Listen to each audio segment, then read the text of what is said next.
right, welcome back to the podcast. You're here with Dan and Darren. Welcome back. Welcome to Crystal Lake. No, I do it. You don't need to do it.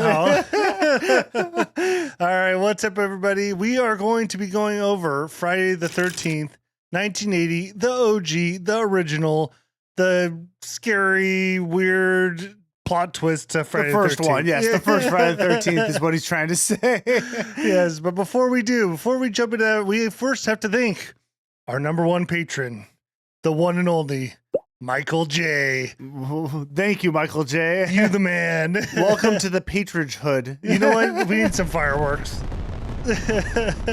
No, we appreciate it. So any of you guys that want to join, we actually have like a lot of people that are joined for free, which you guys can do as well. Well, that honestly was the whole point of doing. We put free content on there, right? So it's like occasionally we'll have that for them if they just want to stay free, or you can become a member. You can get bonus episodes as well as ad-free episodes, get access to Discord. Honestly, one of the coolest features of it is actually you can just comment on stuff and we have direct like conversations. it's like private communication. Yeah, I actually like that, to be honest, the best about it. But as time goes on, we're dropping episodes only on Patreon. Like we have Winnie the Pooh, Blood and Honey, classic. Yeah, it's a pretty good one, actually. It actually was kind of fun. But we're going to add to that library. So soon, when you become a patron, there's going to be multiple movies. But right now, you got one free one. Yeah. So, well, not free because you paid for Patreon. You get free and Winnie the Pooh. Free and Pooh. Yeah. Anyways, we appreciate it. So thank you again, Michael J. And hopefully we'll be able to shout some more out pretty soon. Are you a fan of Fright Night Flicks and just are dying to show your support? Well, I have an easy way to do that. Leave a 5-star review on Spotify, or even better, Apple, iTunes. If you actually leave a review, we'll read it on here. Now, back to the show.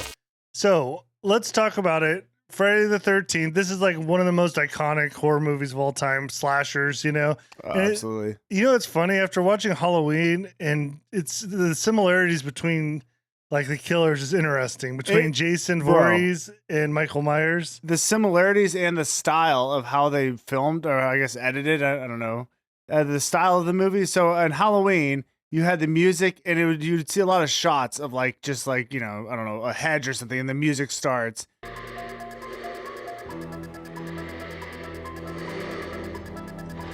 And then it's like, is Michael there or not? Then, or you just have a shot of him standing there, right? In this one, it's like the opposite. There's a lot of shots of like the killer's point of view with the music underneath.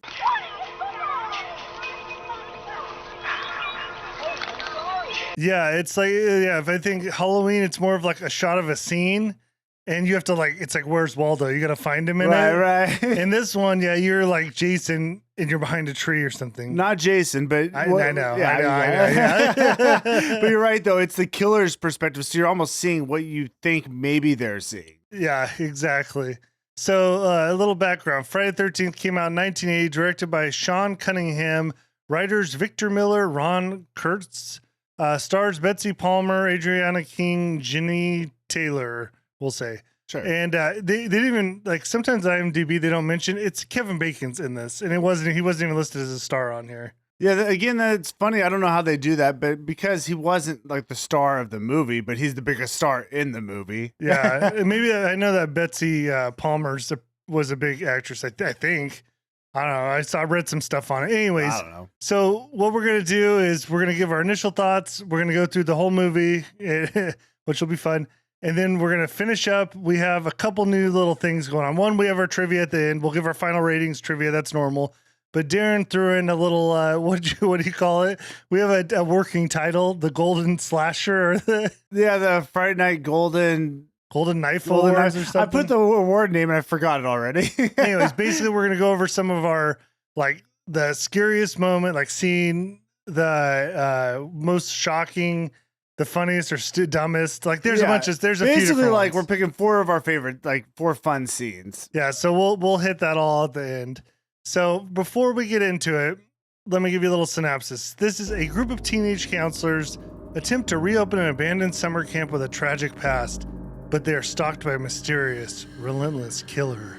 Dun, dun, dun. So first of all, what's your thoughts on camping?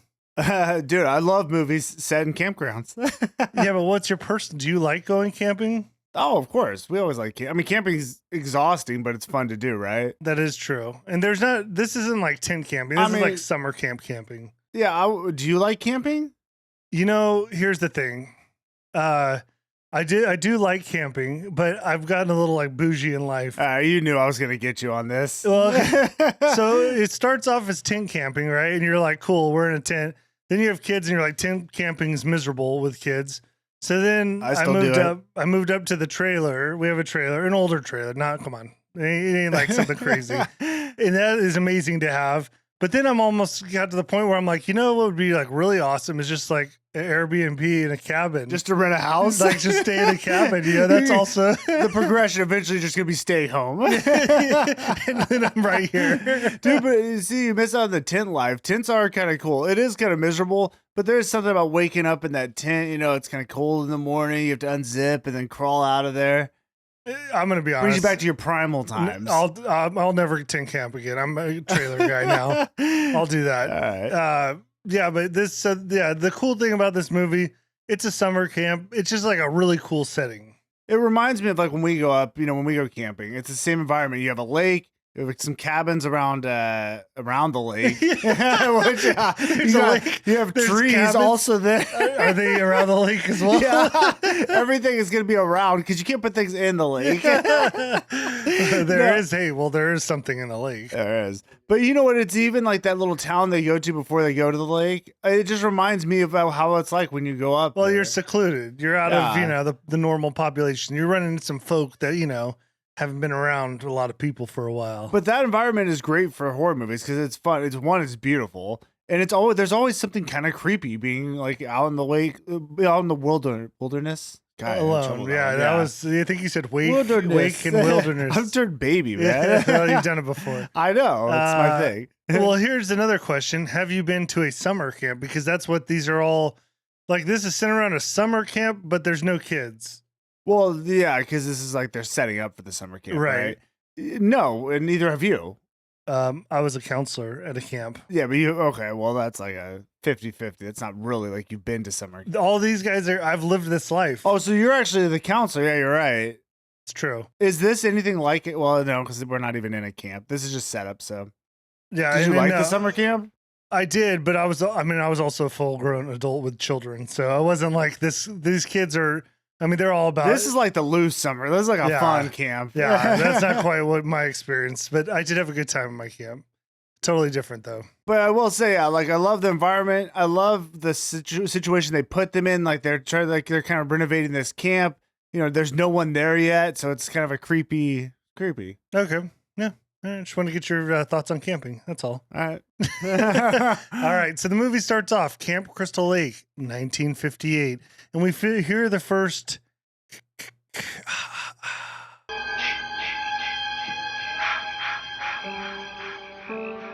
Dude, it's something so simple about that's just effective. Do you know what? We'll save it for the trivia.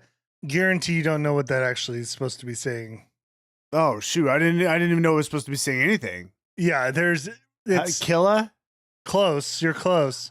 You know what? I'll just give it away right now. Yeah, come on, don't let me hang. It's supposed to be kill, kill, kill, mom. I think ma. It's supposed to be like Jason in. That would make sense. Spoiler alert! Yeah. It's been 50 years.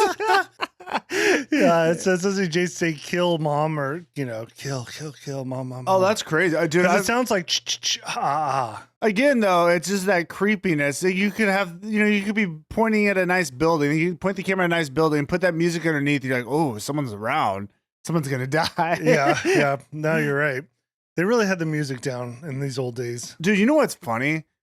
I appreciate the slow burns of these movies. And I don't know if it's just I'm tired of the way things are now where it's just constant, just stimulus. This one, all of them, there's a nice little build up into the finales. That's true. Yeah, I like that. All right, so we're at Camp Crystal Lake. It's 1958. And we start around probably the most wholesome fire ever where they're singing some Kumbaya and just that's some straight up Christian camp stuff. That was it's like Cornball's Christian camp. I gotta be honest, it was just a little corny for me. There's something about a group of people and I don't know, this is gonna sound weird, but people singing together that it's I'm not a huge fan of. Well, we're not singers, so it's uncomfortable. Deep and wide, hallelujah.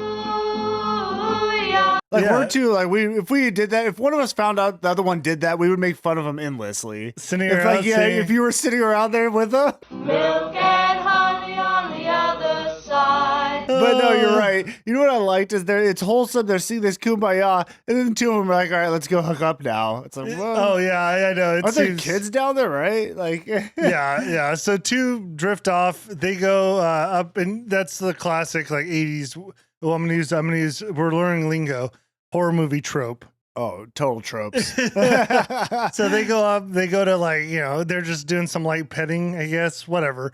Anyways, they get murdered, and that's the start of Friday the 13th.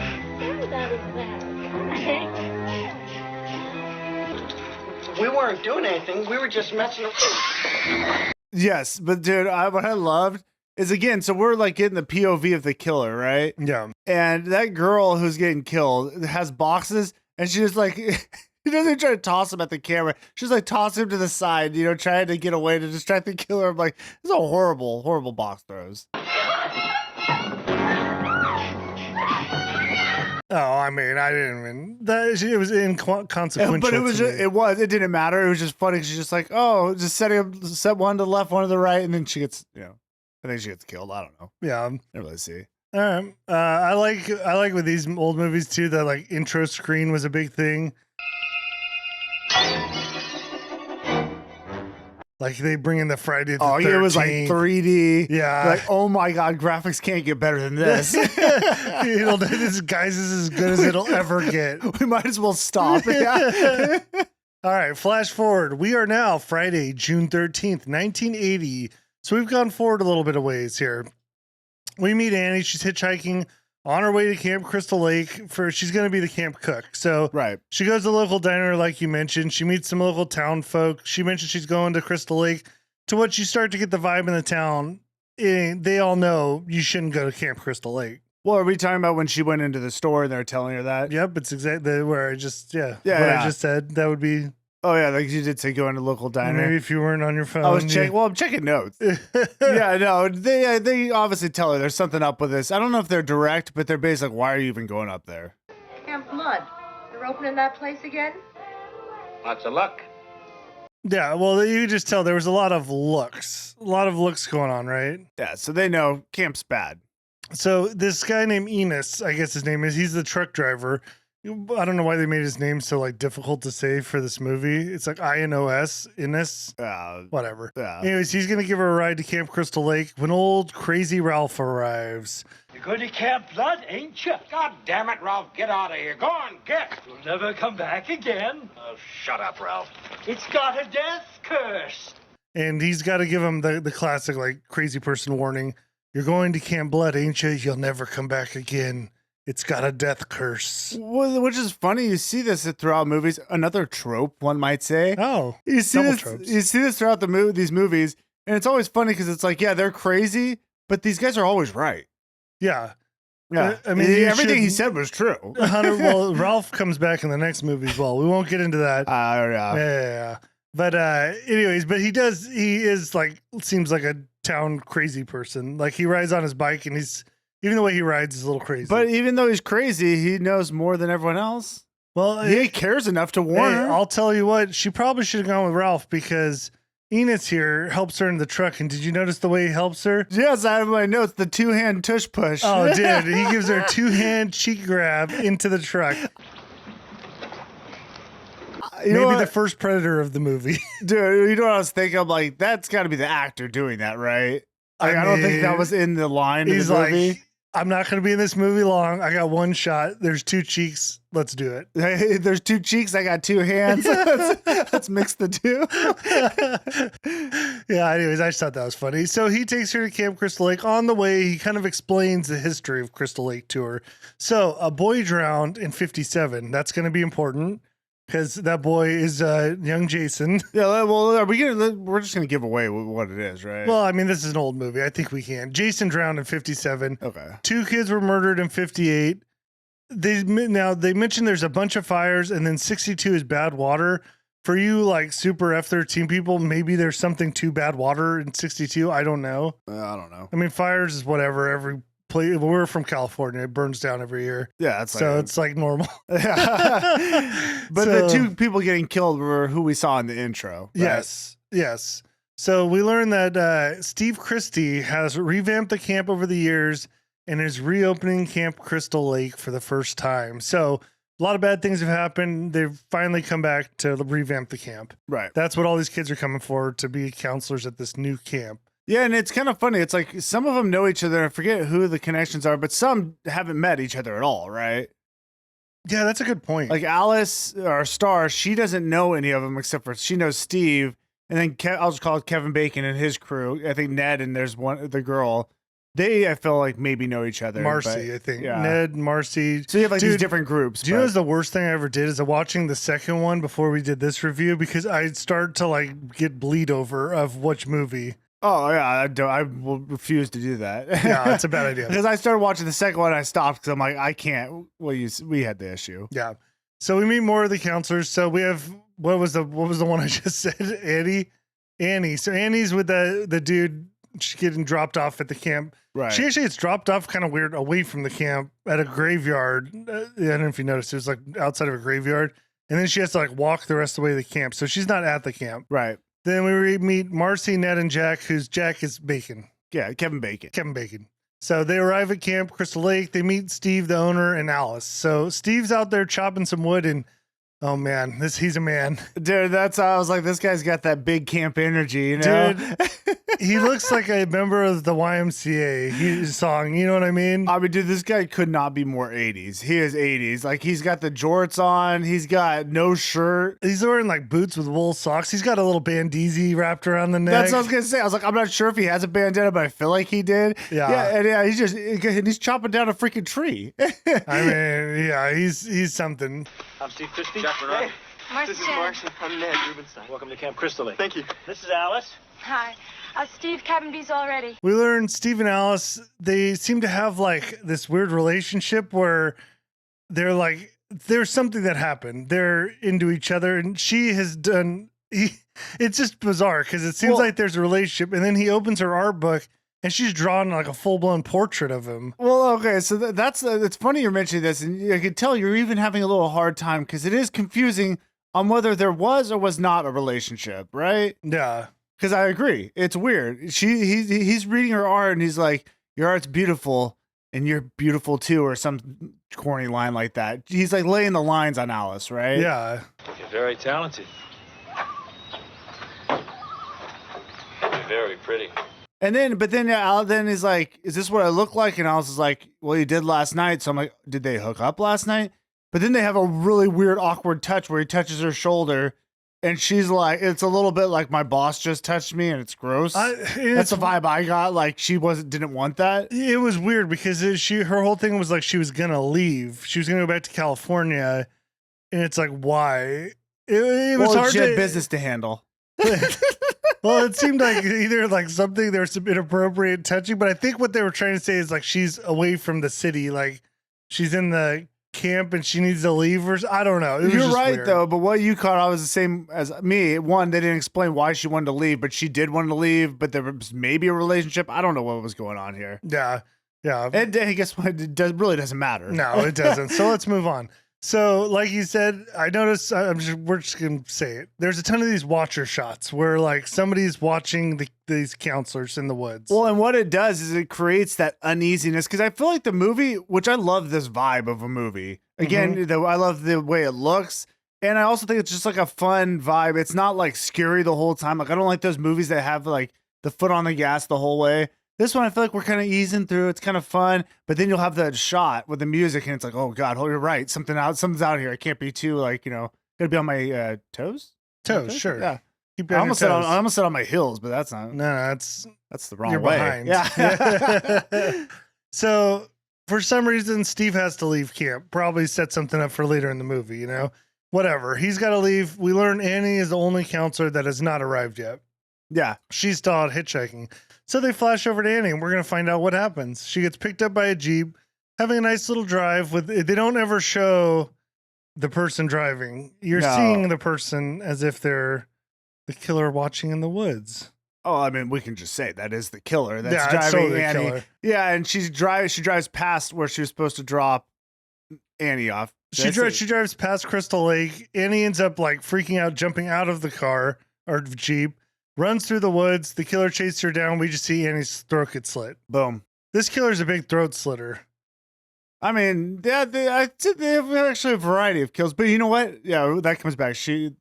The killer is a throat slitter. So back in the camp, all the kids are in swimsuits. Like, it's just setting up as they're all bad people. You know what I mean? They're all going to hook up. Well, does that make you a bad person? Well, in horror movies. I would say that makes you a bad person. I would like to be bad. I don't know. So this is where one of the most like horrific, I don't know, the way this scene's pulled off, I would have killed this guy. Ned pulls off the Sandlot prank. Oh! Something's wrong with Ned. Come on, Ned. Hurry up, Come on, Ned. Come on. Oh, Nettie! Okay, hold on, wait. Before we get there, first of all, I love the outfits of the times. The guys are wearing the shortest shorts. Well, they're Speedos. Yeah, and there is just a straight up shot on Kevin Bacon's dick. In What? a scene. Yes, he's standing there. It's like, I think someone might have been kneeling down, and it's just right there in the middle of the screen.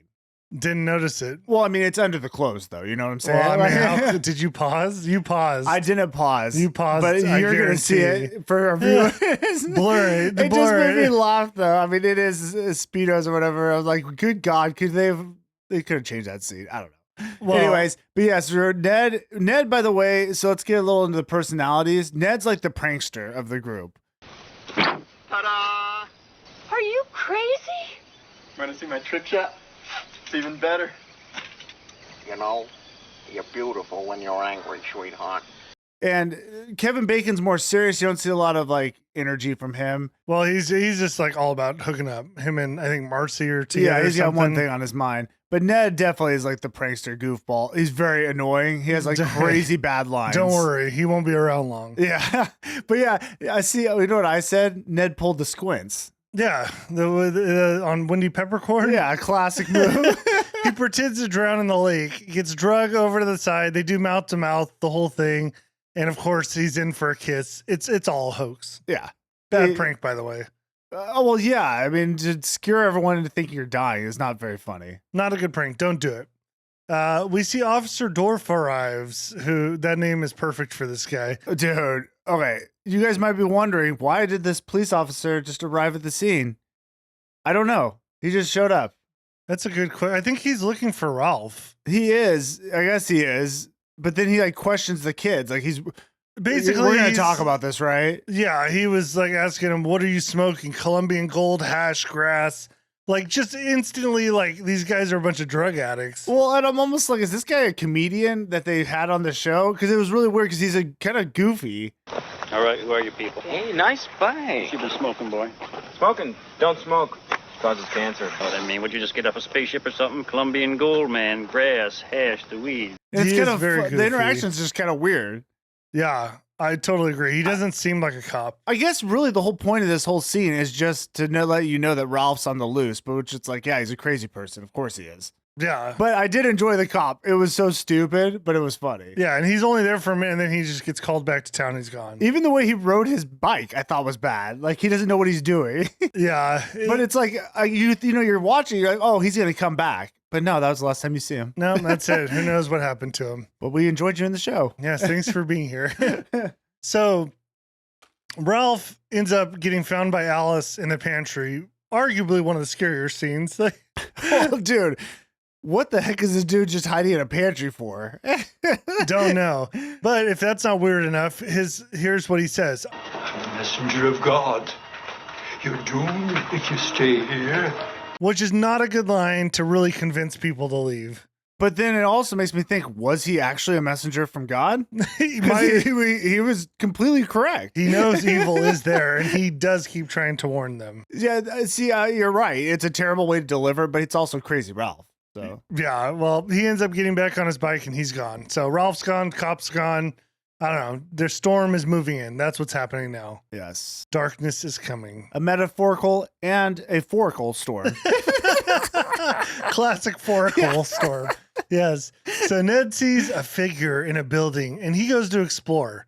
All right. So Ned's the little jokester. He sees they're kind of outside doing a bunch of stuff, whatever. He sees something in a cabin. He goes and looks off. People are starting to split off is where we're going here. Right. Jack and Marcy go back to the cabin and Kevin brings home the bacon. Dude, that's great. You mean Kevin hooked up? Yeah. Okay. Kevin and Marcy, they're in the bunk beds and they're hooking up in there. Yeah, and you have the main group, which is like three. There's two girls and a guy that are in the main house or whatever. Yep, Alice, Bill, the guitar guy. Which you really don't see much of him, but no, he's kind of no, he will in a minute. Well, yeah, whatever. So Alice, Bill, and Brenda, they're sitting around the fire. So we got Kevin and Marcy hooking up. We got Ned who explored some cabin, and we got those three that are sitting around the fire. And they're playing. By the way, nobody likes the guitar guy. Sorry if you're the guitar guy. If you're hanging out and someone pulls out a guitar, it's like, oh my God. I know that part when he's playing, she's listening to it. She's like, it's a beautiful song. That's nice. I hate this guy. I have friends who play the guitar. I'm sorry. I just don't want to hear it. Unless you're going to rip some Metallica out on it. Yeah, actually, that's true. Well, if you're at a party and you pull out a guitar, you don't want to be that guy. It's, you know what I'm saying? Like, it's desperate. It's because desperate. I feel like everyone's going to play some like Jack Johnson stuff or some like super mellow. Like, I don't want to hear that. Like, what is that song? Banana and Pancakes? Dude, you're totally right. I know.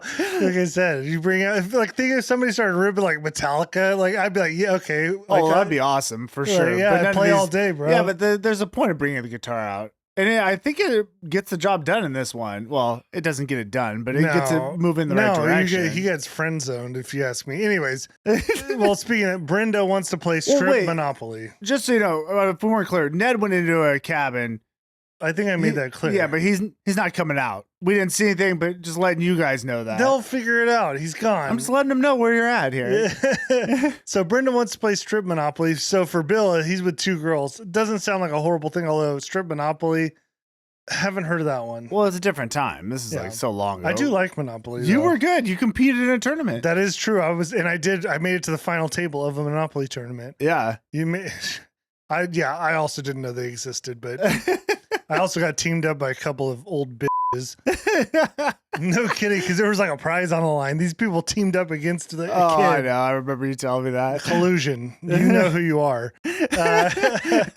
So Jack and Marcy, I love the love-making scene because there's a grunt that Kevin Bacon makes that just cracks me up. He does like a...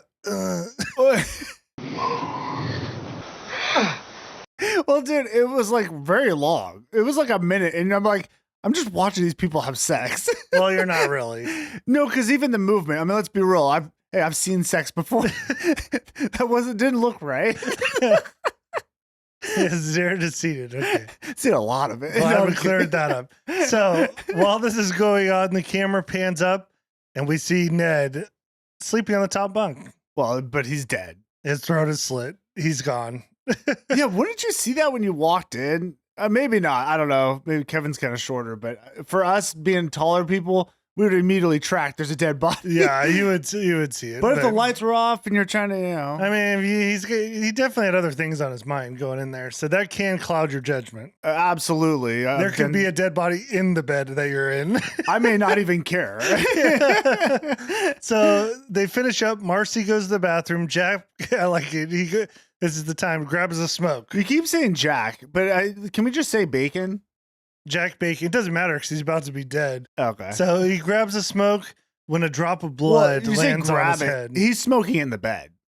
Yeah. Yeah, but he said grab it. It makes it sound like you're outside. When I hear that, I'm like, oh, he went outside. He's laying in the bed smoking. This? Can I please just say I what's going on? I want to say this one. This one's so good. Fine, go. He's laying in the bed. All of a sudden, he feels a drop on his forehead. What's that? It's blood. All of a sudden, from under the bed comes a hand, wraps around him, and a knife goes through the bed, through his chest. Is it? I think it's through his throat. Whatever, throat, chest. Dude, great kill. That is a good kill. Then it looked like an arrow. It could have been an arrow, something. Because that's a long ways to like. You're right. Kind of. It might have been an arrow from the archery range or something. I think it was an arrow. Dude, solid kill though. Oh my god, that was so good. Yeah. Marcy starts hearing noises, so she's out in like the bathroom's shower area. I said, Lizzie, You'll always be playing. Dad? And so she starts like kind of looking around, opens the shower curtain. When you see an axe being raised behind her as a shadow, ha-cha, takes a chop. Dude, that was an axe right to the face. That was tough. Yeah. That's a tough one. So that's again, you have sex at summer camp, you're dead, you fake dying and you will die. Hey, I mean, also, we didn't even say, well, one, Ned deserved this. I have no sympathy for him. He was so annoying. Yeah, he was the most annoying. I'm going to show clips of him because it was bad. Yeah. Is it dead? Either that or it's got a very short clone. Oh, shit. Hey, don't get smart. Me? I'm as dumb as they come. Hey. Well, there's no crazy people around here, right? That stuff, it looks like dead animals. Dead animals. That's the old counselors. But we didn't mention either. There's a giant storm that came in. I said storm's coming. Yeah, but I'm just saying it is here. The It storm, is, yeah. Yeah, It's so now pouring. we know, obviously, someone's killing these people, and it is pouring down rain at night. All right, so Steve's heading back into town, but he's having some car troubles. I don't even know where he went, but he's coming back. He has car troubles, and somehow, like, the cops are near him. They pick him up, and they're taking him back to camp. I mean, that's a great point because it looked like he just broke down and the cop was there. I think maybe, you know what I was going to say? Maybe he called him. They don't have phones back then. Who knows? I don't even care. I don't Whatever. know what they had. I don't know. Doesn't They matter. probably had a phone on the side of the road. I Or don't a even radio. know. Yeah, could have one of those. So Alice, Bill, and Brenda end up breaking up this Monopoly game. The strip Monopoly ended with like nothing happening. Dude, okay, I'm gonna be honest. This part like bugged me because they were getting towards the end of the strip Monopoly. I feel like there's implication, right? You play strip Monopoly, then something's gonna happen. Is that the whole point? Yeah, you would think, but this seemed like three people that were playing that were not interested in each other at all, like that. No, and that one girl leaves because they hear the rain, the door kind of comes open, and the one girl's like, "Hey, I gotta go. My window's open. We'll finish this another day." Which I'm like, "Oh God, that's brutal." As poor guitar guy, I don't know his name. It's Bill. Like you went from possibly a little threesome action to you're gonna. I mean, now you're left with Alice, who Alice isn't into you anyways. I mean, let's be. Yeah, that's true. Come on, he's gonna be alone tonight, you know. So Brenda takes off. She goes to her bedroom or something. She's closing the window when she hears a young boy yell, "Help me!" Oh, dude, I thought this part was creepy.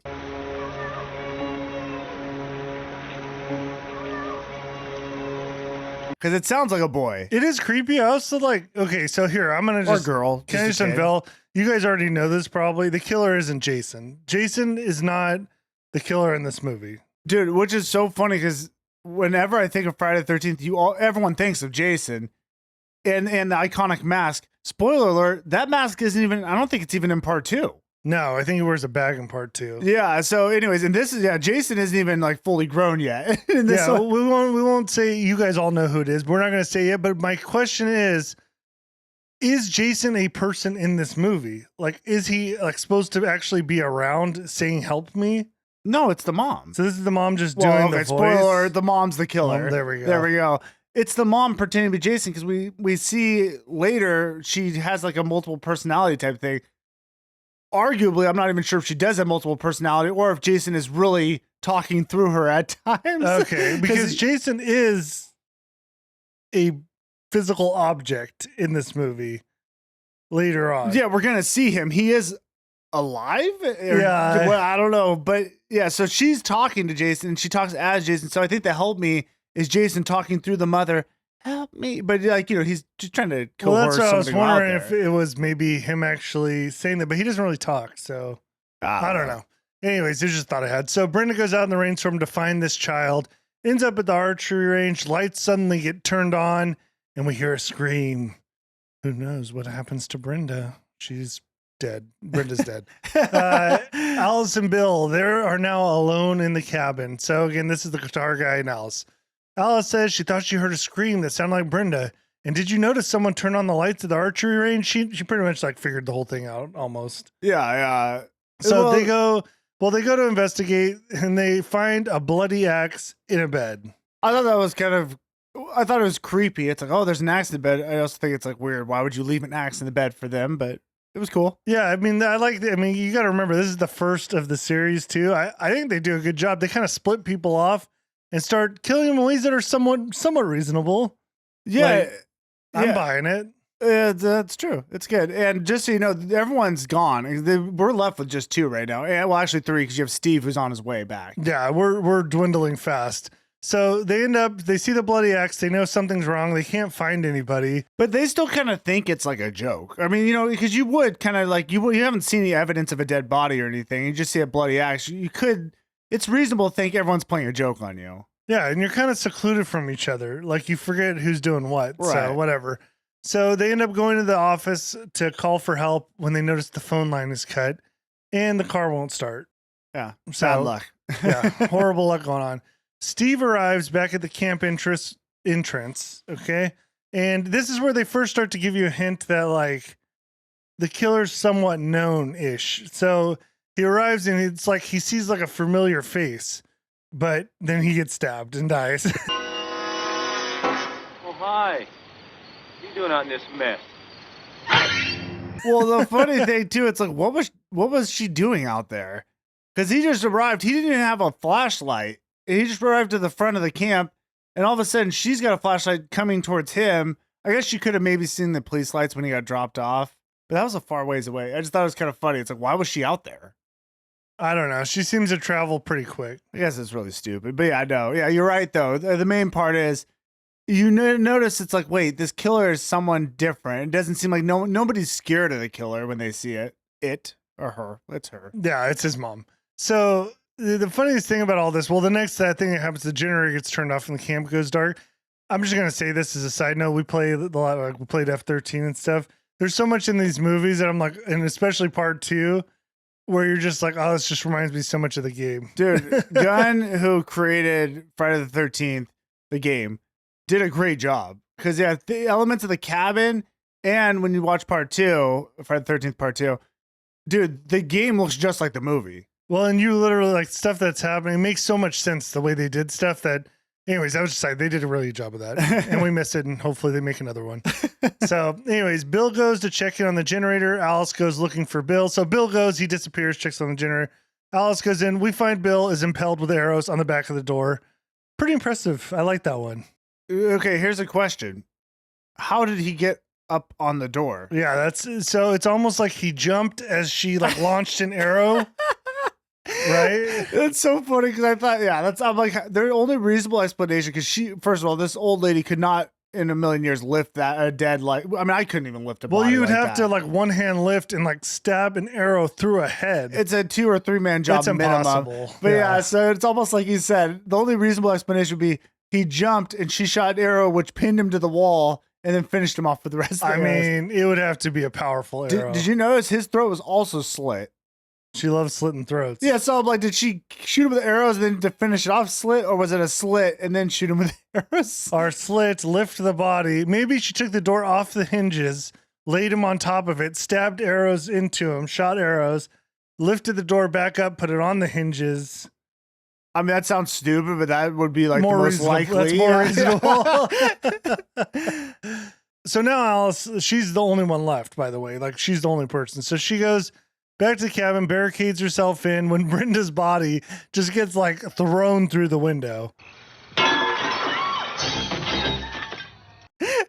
So that's another one where I'm like, are we supposed to believe she threw, so Mrs. Viore is the killer, Miss V we'll call her. Yeah, I like saying Miss V. Miss V. Do we think Miss V threw her through the window, or because I think she had ropes, do we think she was like, there was some sort of system where she was hung on the ropes and swung through? Like a swinging pulley system. Either way, it's a lot of work for an elderly woman to do. Yeah, but she obviously is talented. Yeah, I don't even care. Well, and there are some supernatural things going on here too. Yeah, so. That's true. So Alice sees the Jeep pull up as she's like in this building, and she thinks it's obviously her boy, Steve. As she gets there though, she sees it's Miss V. She doesn't know Miss V's the killer, all right? Just an old lady. Yeah. So who Miss V explains she's an old friend. And we as the viewer don't know yet. No, we also don't know. If she's a friend of the Christies, the guy who set up the camp. Well, I'm Mrs. Voorhees, an old friend of the Christies. They go back to the cabin. Miss V sees Brenda's dead body. Says, what monster could have done this? Then she goes to explain that there was a young boy named Jason who drowned because 2 counselors were making love. Did you know that a young boy drowned? The counselors weren't paying any attention. They were making love while that young boy drowned. By the way, that's the overarching theme. This whole thing is caused, like, why they hate these counselors is because they're having sex instead of watching children. Yeah. I mean, so don't do that. Yeah, no. Yeah, if you're around kids, probably just, hold off on that stuff. Although, plot or controversial hot take, maybe you should have taught your kid how to swim. Oh, yeah. Well, yeah, what's he doing at a camp if he doesn't know how to swim? Also, I believe she worked at the camp. Yeah, I mean, that's negligence 101. Maybe you should have taught your kid to swim. Also, watched your kid. That's quite. Miss V is not perfect. We know this. I'm just saying. You can't blame the counselors for everything. Also, these counselors have nothing to do with that. But she hates counselors, especially if you try to hook up, you're dead. I mean, I think she hates camps. Maybe she does just hate camp. Yeah. So this is where we see she's got some weird mental stuff. Like she starts to have these flashbacks where like Jason's calling to her and whatever. That just kind of shows you she has these like conversations with him kind of thing going on. Kill her, Mommy. Kill her. Yeah, it's like a multiple. Again, I'm being honest here. It's like a multiple personality thing. You think she's crazy, except we're gonna find out at the end. Jason obviously is alive. Ish. So it's like, is it like some supernatural thing where Jason, her are like one right now, or he's like talking through her? Like, I don't think it's in her head. I think he's really around talking to her somehow. Tough to say. Anyway, she explains that it's her son's birthday today. Today is Jason's birthday, Friday the 13th. Ooh. Plot twist. I guess I actually didn't really even realize that. I mean, it doesn't really matter, but it's a nice touch. Yeah. So she explains she couldn't let the place open again, not after what happened, and she blames Alice. You let him drown. She starts going nuts, right? Miss V's unstable. Yeah, there's going to be a lot of this fighting. Like, they're going to be battling for a while. So she goes in for a stab, and Alice, like, parries that shit with a fire poker. And then I think she knocks her down or something, runs, finds Marcy's dead body in the car. Like, that's another thing with Friday the 13th. Like, she kills people and like moves them around all over the place too. Well, she puts them in fun little positions. Yeah, I liked it. Like, what's Marcy doing in a car? Who knows? But whatever. We kind of just glossed over, but I do like Alice didn't know anyone's dead. Then it's all of a sudden it's just like she can't stop finding bodies. Well, right? yeah, because then Steve's hanging from a tree. There he is. So, anyways, yeah. Which again, how did he get up there? I don't know. Yeah, who knows? So Miss Voorhees starts channeling more Jason. Kill her, Mommy. Don't let her live. So Jason's talking to her. And it is creepy because it's like, I'd imagine, how crazy this would have been the first time you watch it, like an older lady's killing people. That's weird, right? Like, that's not typical of a slasher. Yeah, it is funny because the people that first watched too, there is no Jason. So that's the funniest. And I don't even know if they plan on making him the killer. I mean, that's the funniest thing. What this movie turned into is so different than what it started as. Right. I know. It's so weird. Anyway, so she's doing a lot of Jason channeling. Marcy finds a gun, but like can't find bullets. I don't know. Miss V just takes it anyways or knocks it down. I did like that part. She gets away and then the lights were off. Then Miss V turns the generator on. And so then everything lights up. Oh, wait, no, actually that's different when she goes in the other cabin. This is when she's in like the little boathouse or something, right? I don't even have that. Yeah. She's trying to get a shotgun and she's just making as much noise as possible to get the lock off the door, to get her like the little cabinet. She's making a lot of noise, and Miss V's coming after her. That was a bad move. But... I don't think okay. I'm just gonna move on from that.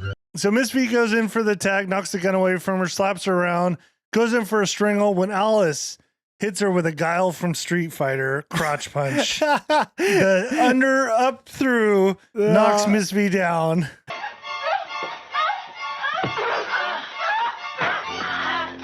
Yeah, and again, we have this habit. What Alice does is she actually fights Miss V very well and wins, and then it just leaves her there. Well, yeah, I know, dude. That's a horror. I mean, hey, trope. It's a trope. I mean, it always happens. They never go for the finish. So I think we've all learned if you have a killer, you kill them, like slit their throat, cut their goddamn head off. It might be tough for you guys, but you gotta finish. All right, yeah. We gotta finish. Hey, that's my motto. Alice ends up hiding in the pantry. Now this part was kind of funny because, well, here's also the weird part is a pantry, and she's able to lock it from the inside. Why would you ever lock a pantry on the inside? Yeah, actually, that is weird. It wouldn't be a wouldn't, thing. yeah. You never would do that. You'd lock it on the outside. Not Unless the it was a inside. hiding pantry. It's true. It's a hiding. Well, Miss V comes in like Johnny from The Shining, you know, like here's Johnny, starts busting out a panel, opens the door, and Miss V goes in for like a giant swing, misses, and then gets hit with a frying pan to the face, knocked out. Alice goes down to the water, and Miss V's back.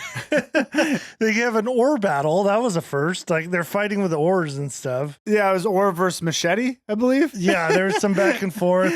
Alice breaks. There's a lot of tussling. They're going like one gets upper hand, you know, the other one gets upper hand, and Alice ends up finding the machete, and then we get kind of an interesting a slow-mo head decapitation.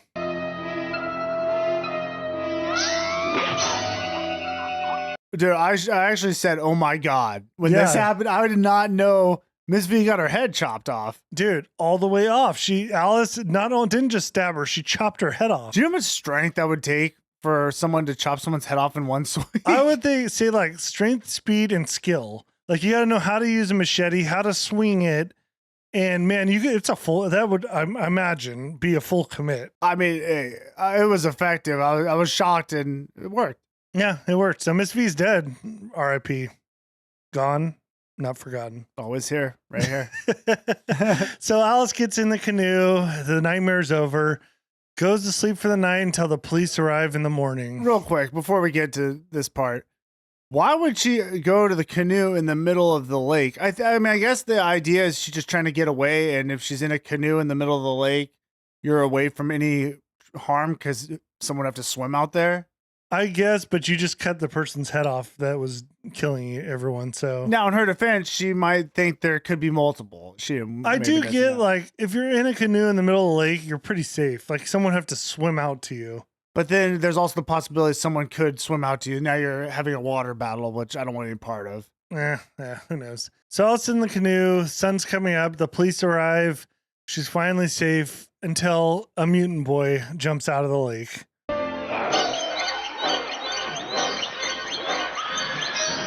The iconic scene, freaking Jason's in the lake, grabs and pulls her in. But he's like a mutant boy. Well, he's been in the water for a long time. Like toxic waste mutant boy. Well, it's a boy as if he'd been decomposing in the lake for a while. Which again is confusing because it's like, he's a physical thing.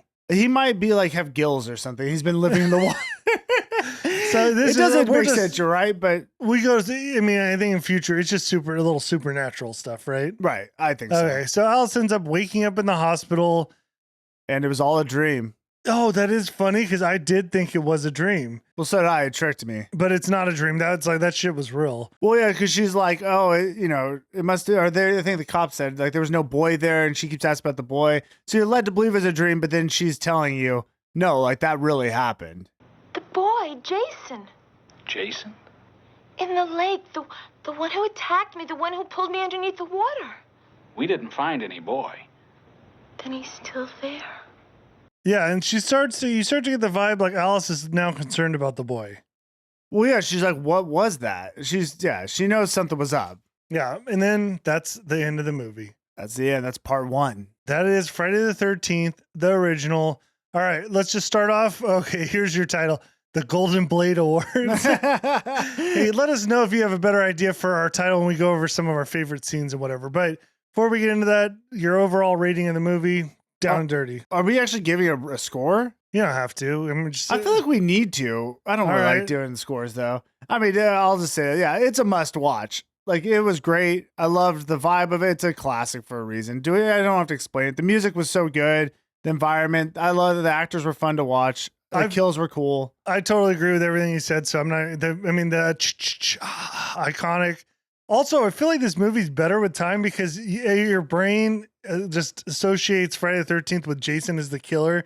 So the plot twist is like a big, I don't even know if it is a plot twist if you never knew Friday the 13th, is that even a plot twist that it's Jason's mom? Well, no, you don't know who Jason is, Daniel. Right. So that's what I'm saying. It makes it like a better twist, being that the movies have been out forever. Like you just assume it's Jason. You're like, oh, it's Jason's mom? Dude, I totally agree. The funniest thing, I don't even know if I've watched this whole thing.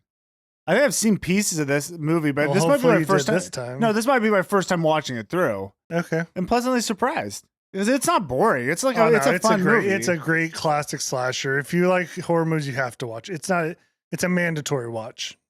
Absolutely. All right, let's get into the Golden Blade Awards. We're going to go over real quick our favorite scenes.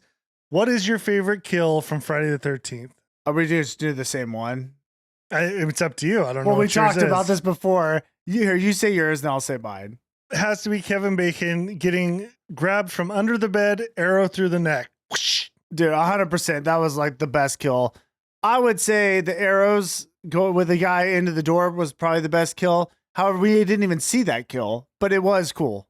It was a cool looking kill. Very difficult to do. Yeah, I think so.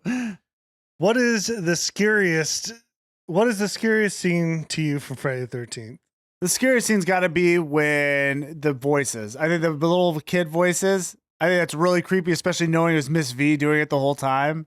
Okay, Which brings the girl out into the archery range. that is good. I have another one, a different. You're not going to expect this one because we didn't even talk about this.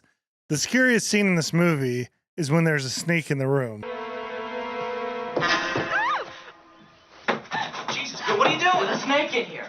Why are we in here? Whoa, don't tell.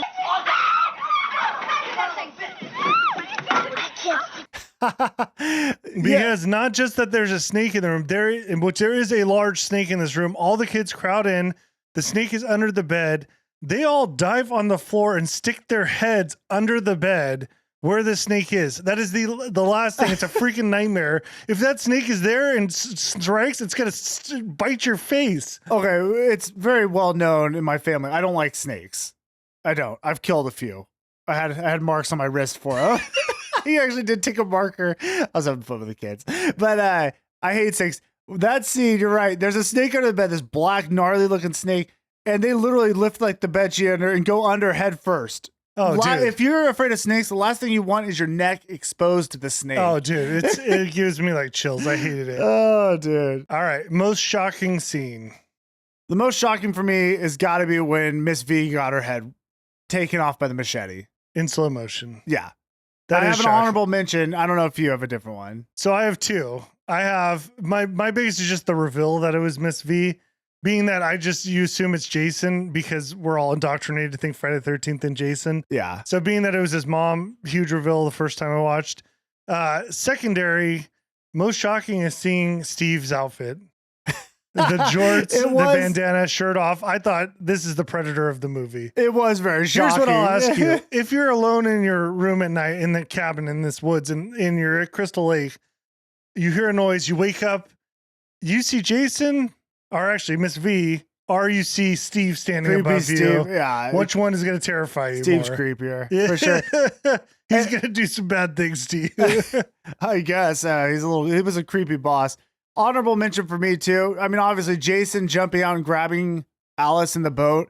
I think that for sure is like the most shocking scene. The problem is I've seen it so many times that it's not shocking at all. But in the moment, I'm sure that was the most shocking. Okay. Dumbest scene. Last one. Dumbest scene in the movie.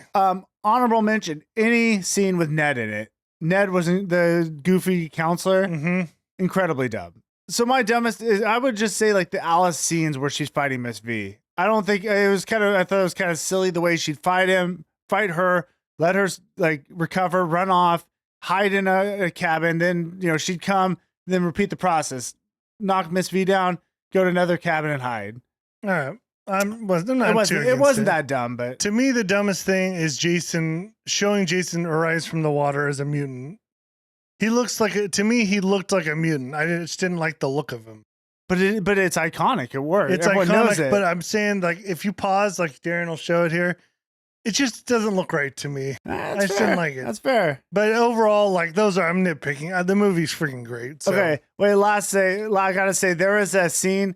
I'm gonna give this the worst ADR. So an ADR is like when they record the audio after the movie's been filmed.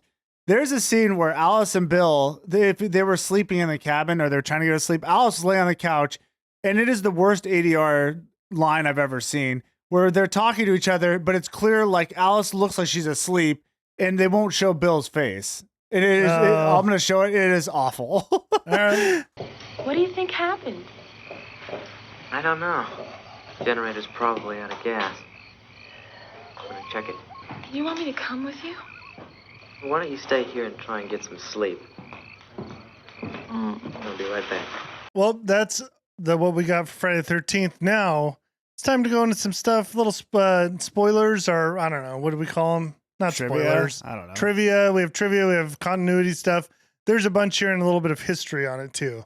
So, body count of the movie, 11, including the real snake. That was an actual real snake in the movie. They really killed it? They really killed it. I actually was wondering if they did, because it looked like the guy had some trauma when they killed it. It kind of grosses me out, but yeah. The filmmakers never intended to make this the launching pad for the series that followed. According to Victor Miller, Jason was not meant to be a plot device and not intended to continue on his mother's grisly work. Yeah, that's so interesting. And it makes sense because Jason's not really a part of this movie. Which is funny, like the iconic mask, all that just came later. That sounded like it was planned. So, revealing mistake. When Alice screams and swings a machete at Miss Voorhees, you can tell that she's not even holding the machete. I love those. Revealing mistake. When Miss Voorhees throws Alice into a table, you can see a mattress under it, catching her fall. Oh, that's funny. Yeah, there's a lot of these in these older movies. Like, they just weren't ready for it. Okay, I'm going to just summarize this. It's supposed to be kill, kill, kill, mom. I talked about that. Well, which is good because it actually makes more sense of why that is. And it's kind of creepier. Yeah. And dude, you know what's funny? I've never heard that before. I'm sure some of you guys have. I've never heard that. That's why we have this in the show. Trivia. So we have a lot of Tom Savini because we both don't know a ton about him. He's a horror movie legend. I'm learning more as we go through. He did a lot of stuff in this movie. So anyways, this one, continuity. Brenda's nightgown is yellow, but when her stunt double, who is Tom Savini, I guess, oh my gosh, as it falls through the window, it's white. So in the close-up afterwards, yellow again. Oh, that's really funny. He was the stunt double for Brenda. Yeah, he does a lot of, I think his biggest thing is like artwork or makeup and like visual effects stuff. But he did like a bunch of stuff on movies. Oh, interesting. So, character error. When Alice runs back to the cabin after discovering Bill's corpse, she starts piling things in front of the door, even though the door opens outward. Dude, it's really funny because when she was doing that, I literally thought, I'm like, does that door even open the inwards? No, doesn't. It doesn't. While Adams was a production assistant for the film, although he spent most of his time working behind the camera, he played Mel Counselor in the 1958 scene and holds a unique distinction of being the first murder victim in a Friday the 13th film. That is the guy who got murdered in the beginning. Wait, with when they were doing the lullabies or whatever. Yeah, it's just kind of, he's the first to die. Okay. Spoiler warning. You guys already heard the movie, so no spoilers. In the scene where Bill is found impaled on the door with arrows, Adriana King has been kept off the set, so when she came in and saw Harry Crosby's mangled body, her scream was genuine. The effect of the arrows piercing Crosby's eye was designed by Tom Savini. See? He's Dude, great at and this that kind of did stuff. look really good. Yeah, he was money. Nels are arrows. Arrows. But on the day of the shooting, he had to leave set due to his girlfriend problems. So his assistant did the effect. Crosby's eye can be seen twitching continually because the fake blood, which contained a very chemical photo development fluid, inadvertently leaked behind the appliance. It was actually burning his eye, causing him excruciating pain. He had to go to the hospital. Oh my gosh. That's brutal. I'm more interested in Tom Savini's girlfriend problems. I know. Tom Savini was the first crew member on board for the film because the producers idolized his special effects makeup from Dawn of the Dead. Oh, okay. We'll have to add that to the list. The movie was filmed at Camp Nobibosco in New Jersey. The camp is still in operation, and it has a wall of Friday the 13th memorabilia. Oh, that'd be so cool to go to that camp. You mean Nobibosco? Yeah. Okay, Kevin Bacon's character lying in bed with his throat impelled by an arrow. It was an arrow. Has the blood on his neck making little bubbles. Originally, it was meant to seep out, but the arrangement of the tube with blood didn't work. And Tom Savini ended up blowing into the tube to make it flow, causing unintended but ultimately used bubbling effect. Oh, that's cool. Dude, and again, like the kills I thought were great in this movie. You know what I love about them? They're not like overdone. No, and they're practical effect kills. Yeah, too. they look That's great. That's why Tom Savini's a legend. You're learning. Continuity. When Ralph is leaving his bike, he passes the same rock in the road twice. Oh, maybe he's stuck in a little loop. We have this goes deeper. Yeah. When everybody's looking for the snake, first Alice lifts up the sheet, then next shot, Marcy lifts up the sheet and Alice is behind her. Just wrong. Again, dude, we're in a loop. We're in a loop. Tom Savini, special effects supervisor, performed the arrow shot that narrowly missed Brenda when she's setting up the archery target. Dude, he really shot at her? Probably like a blunt tip arrow or something, but yeah, I guess he shot it. Oh, that's funny. Well, we didn't even talk about that scene. It was stupid Ned shooting at Brenda. Yeah. Character error. Annie tells the truck driver she'll cook for 50 kids. Keyword kids. But later tells the Jeep driver she doesn't like to call children kids. Well, she's just hypocritical. She's a hypocrite. And you know what? She's also the first to die. Well, I mean, she's not for the first of the counselors, yeah. Yeah. So, you know what? Maybe you shouldn't be a hypocrite. No. Anyways, thank you guys all for listening. Thank you to our patron. You know who you are. All right. If you guys like the podcast, if you could do one small little thing, please leave us a review. You can even just leave the number, like click the 5-star. But if you leave a review, we'll read it on here too. And we would appreciate it greatly. It helps this thing grow. That's all we ask of you. And it's free. It's free. So anyways, thank you to our patrons. Without you guys, we couldn't do it. And if you want to support us, please become a patron. We'd love to have you. We're going to be doing another Patreon movie here in the next month, and more are going to come as time goes on. Yep. So thank you guys all for listening. We'll catch you later. See ya.